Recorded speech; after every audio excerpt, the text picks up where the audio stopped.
बिस्मिल्लाहिर्रहमानिर्रहीम। Last lecture में हमने पहले दो क्वेश्चन डिस्कस किए एक्सरसाइज 1.1 के। आज हम नेक्स्ट क्वेश्चन नंबर 3 स्टार्ट करते हैं।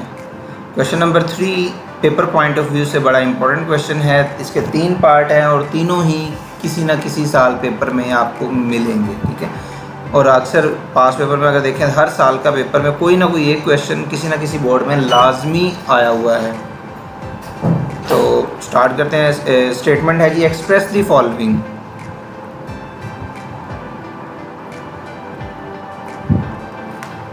ए पार्ट, 3 पार्ट हैं, ए बी और सी। पहला जी द पेरीमीटर। इसकी स्टेटमेंट ज़रूरी है क्योंकि स्टेटमेंट समझ आएगी तो क्वेश्चन सॉल्व होगा, समझ भी आएगा। The perimeter P of a square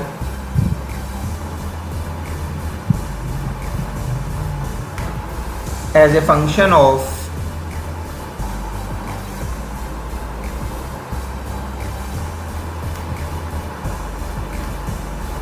its area A।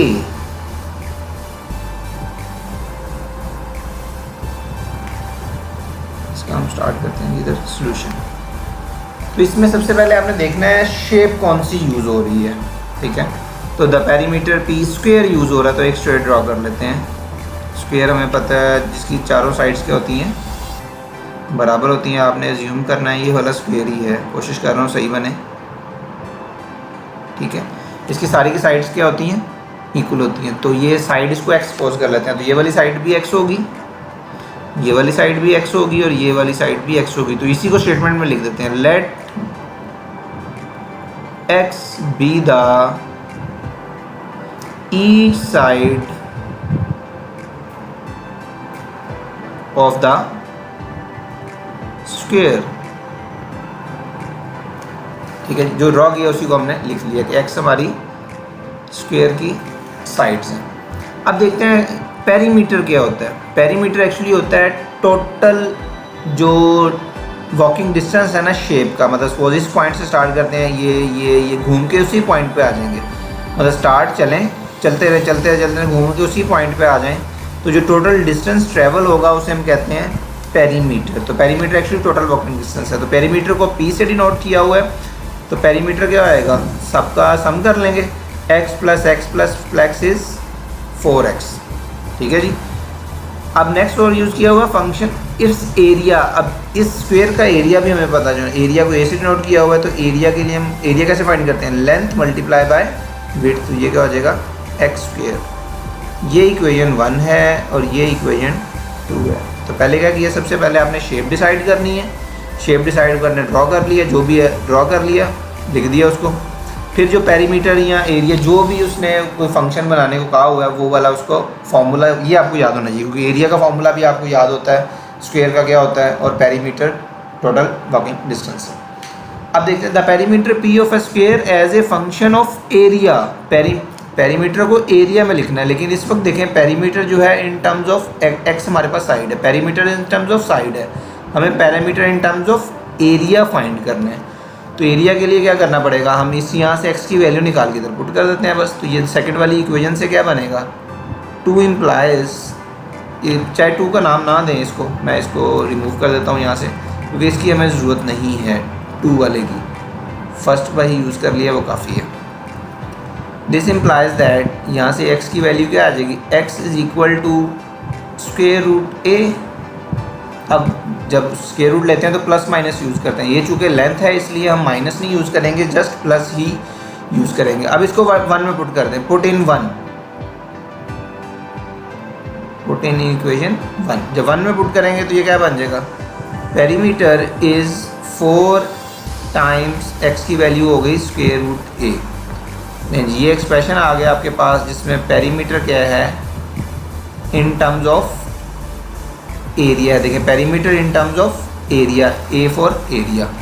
लेकिन उससे पहले जो ऊपर था ये perimeter in terms of side था। तो क्वेश्चन ने हमने कहा था perimeter in terms of area find करना है, ठीक है। जिसके बी पार्ट की तरफ वो भी इसी तरह का है, वो क्या है जी, the area A of a circle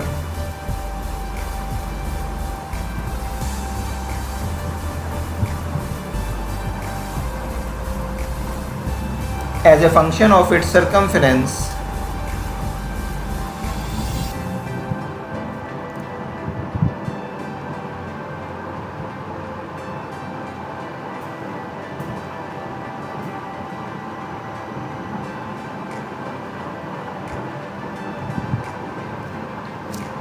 सी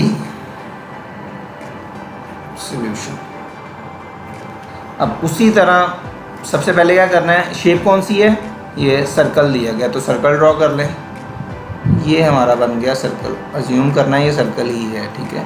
ये सर्कल में हमेशा एक रेडियस होता है, जिस तरह इसकी प्रॉपर्टी क्या होती है, स्क्वायर की चारों साइड सर्कल में इस तरह रेडियस सेम होता है। एक सेंटर से सर्कल तक के पॉइंट का डिस्टेंस जो होता है उसे हम कहते हैं रेडियस, ठीक है जी।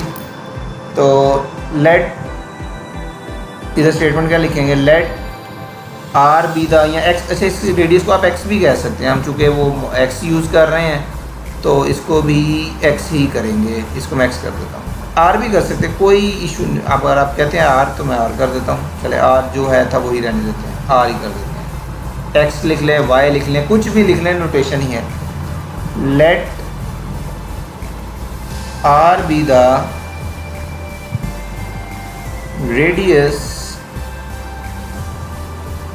Of the circle as shown, ठीक है।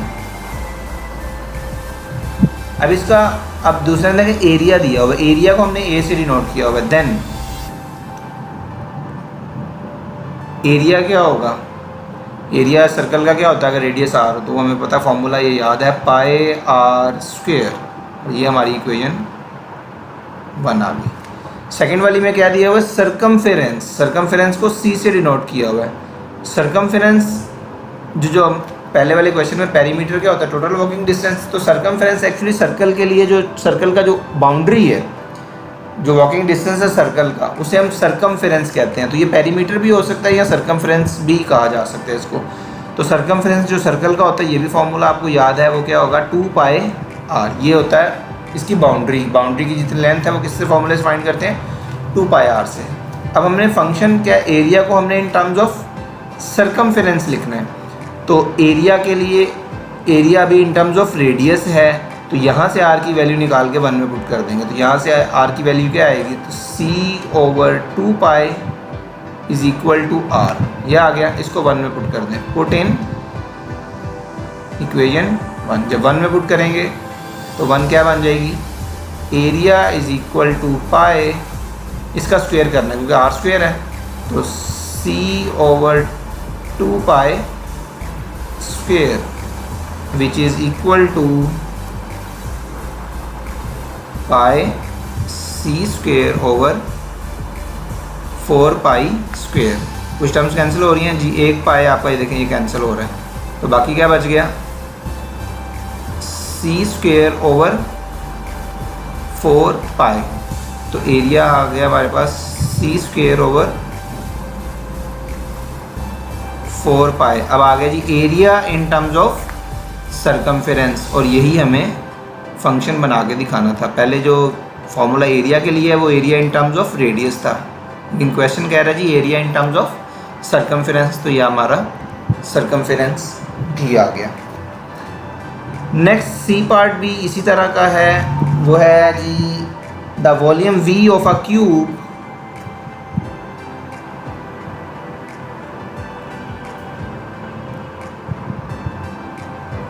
as a function of the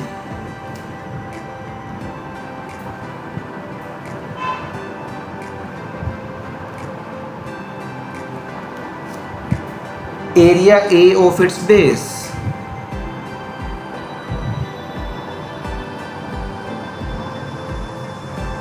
base area के फंक्शन में लिखना है आपको, ठीक है, टोटल एरिया नहीं, बेस एरिया, क्योंकि क्यूब है, क्यूब का एरिया नहीं होता, वॉल्यूम होगा, लेकिन उसने सिर्फ बेस एरिया की बात की है। अब शेप हमारे पास कौन सी है, क्यूब है, तो पहले क्यूब ड्रॉ कर लेते हैं इस तरह।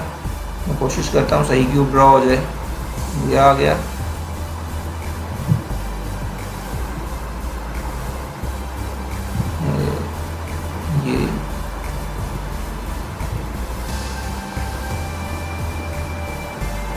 ये क्यूबॉइड 3 डायमेंशनल शेप बन गई हमारे पास।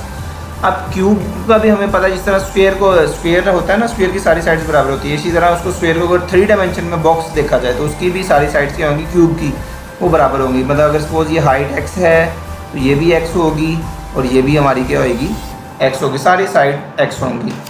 तो इधर वही स्टेटमेंट लिख देते हैं, late x be the each side of the cube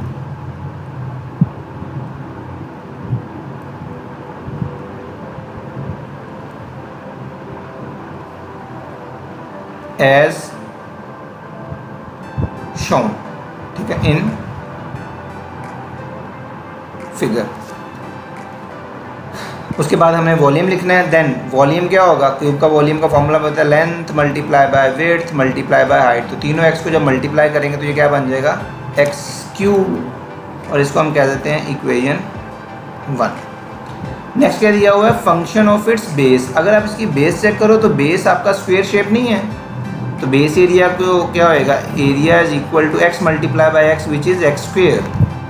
तो हमें क्या लिखना है, वॉल्यूम को in terms of base area लिखना है। अभी volume in terms of side है, तो हमें यहाँ से x की वैल्यू यहाँ पे पुट करनी पड़ेगी। तो यहाँ से x की वैल्यू फाइंड कर लेते हैं। यहाँ से x की वैल्यू क्या आ जाएगी, स्क्वायर रूट a। वो प्लस माइनस नहीं यूज़ करना क्योंकि साइड है, साइड कभी नेगेटिव नहीं हो सकती। इसको 1 में पुट कर दें, पुट इन 1। जब 1 में पुट करेंगे तो ये हमारा क्या बन जाएगा, 1 implies volume is equal to square root a। Square root a actually a power 1/2 भी तो लिख सकते हैं, इसकी पावर क्या है 3। तो फाइनली क्या आ गया, a की power 3/2 is equal to a power 3/2। तो वॉल्यूम हमारे पास क्या आ गया, इसको हम अगर सेपरेट करें तो हम इसको इन शॉर्ट a की पावर 1 और a की पावर 1/2 लिख सकते हैं। तो 1 + 1/2 3/2 ही होता है। तो ये फाइनली हमारे पास क्या आएगा, a स्क्वायर रूट a। अब देखें क्या ये volume in terms of base area ही है ना, a क्योंकि बेस एरिया को डिनोट कर रहा है, लेकिन जो एक्सप्रेशन था वो क्या था, volume in terms of side. ठीक है जी, होपफुली आपको ये क्लियर हो गया होगा। और ये तीनों पार्ट आपके इंपॉर्टेंट है, इसलिए मैंने सारे ही करवा दिए, आपके लिए कोई भी नहीं छूटा। तो इंशाल्लाह नेक्स्ट लेक्चर में हम डोमेन रेंज के और जो फर्दर क्वेश्चन है वो डिस्कस करेंगे। Thank you very much.